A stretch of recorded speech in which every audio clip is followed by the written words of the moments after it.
Hello guys and welcome back. So let's give this guy a thickness. Before we do that, we can also do a linear measure.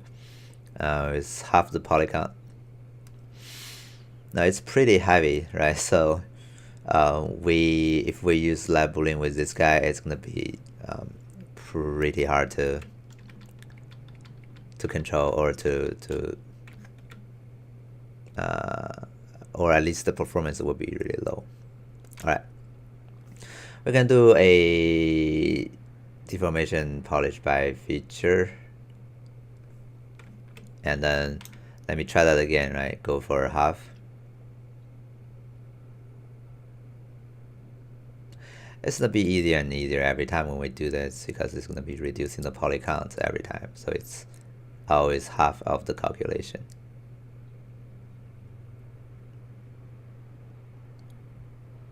All right, you can see we have this simpler model. Control W to give everything a poly group.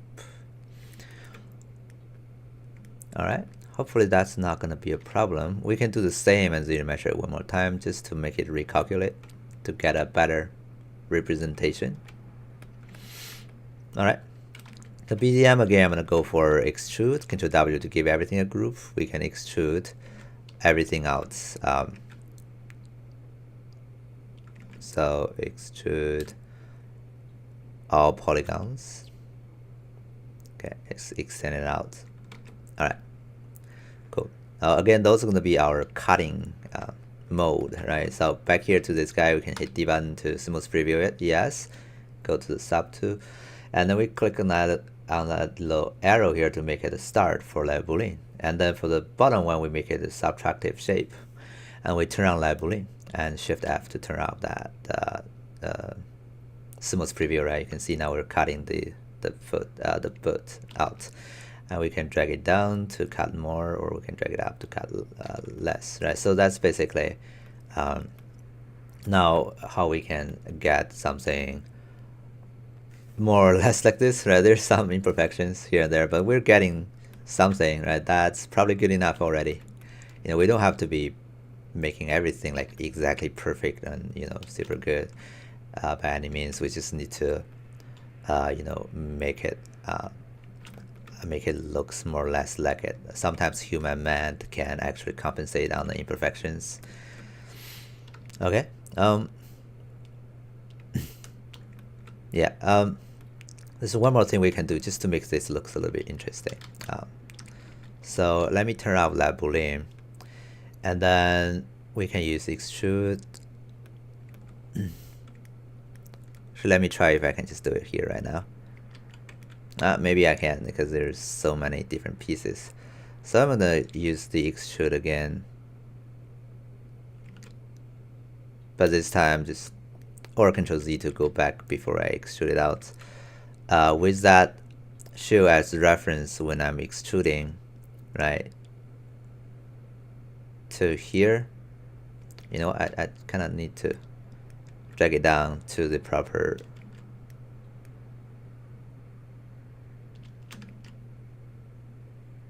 to the proper thickness first, and then I can extrude it out, okay, to where that is, where that edge is, okay, and then this time it's gonna be extruding poly group out just to extrude it one more time. You know, I actually had to go just there, right? And again here, okay. But when you're extruding that second one, you hit Alt button to give it a different poly group. Okay, now you extrude this loop, okay, holding down Shift to expand it. You know what? I always got this wrong. So I kind of wanted to have a little bevel here, right? So I need another one actually. So let me do it one more time, right? Okay, and then one more time, and then Alt button. Yeah, that's it. And then we get this guy out, holding down Shift, You can see we're trying to have a little bevel on the edge, if that makes sense. So let's see what we got after all these operations and turn on the lab boolean here. Okay, you can see now it's kind of like having a little bevel on the edge, right? And because that's where we bevel it on the actual model, right?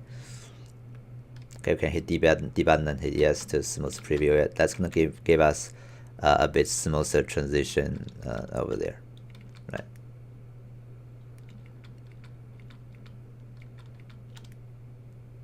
Okay, now we can go here and tweak it.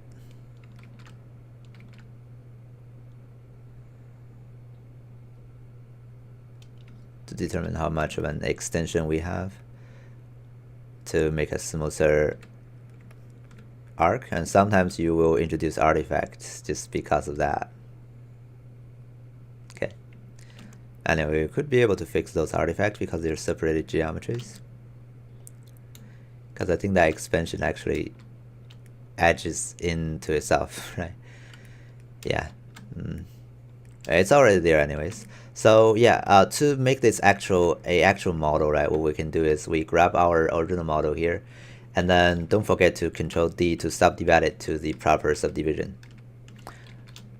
Right, so that's probably good. Okay, and then we go back to this one, of course, and I can Control W to give it also a poly group. Right, and then we do a merge down, hit OK. So they're all merged together. And then I need to Control Shift and click on this piece here. You know what? I forgot one thing. Let me duplicate this guy.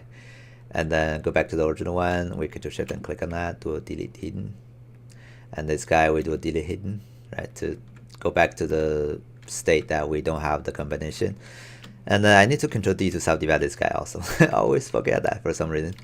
Anyway, now we grab this guy and then do a merge down. So you subdivide those two things, right? You do a merge down and hit OK.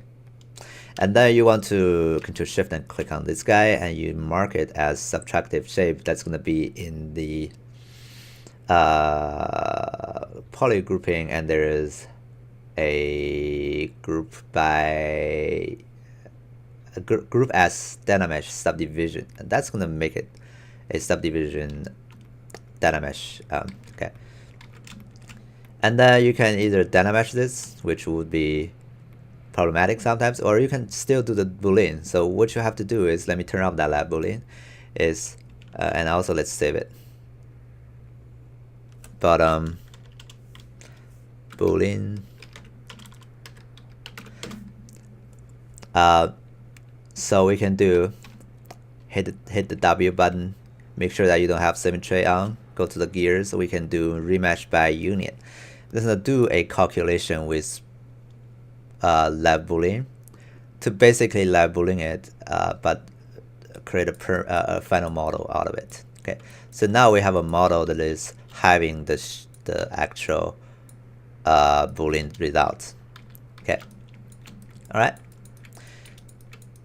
And then here you can either data mesh it to refine it, or you can do like just keep it like this, and you can drag some things around to refine the shape also. I think that's everything I want to talk about for the base of the show. We can now turn off all the lab booleans because it's a actual model now. It's an actual model now. So yeah. All right. So I think all that left for us to do modeling wise is basically adding the show list. So let's move on to that in the next video. Okay, see you next time.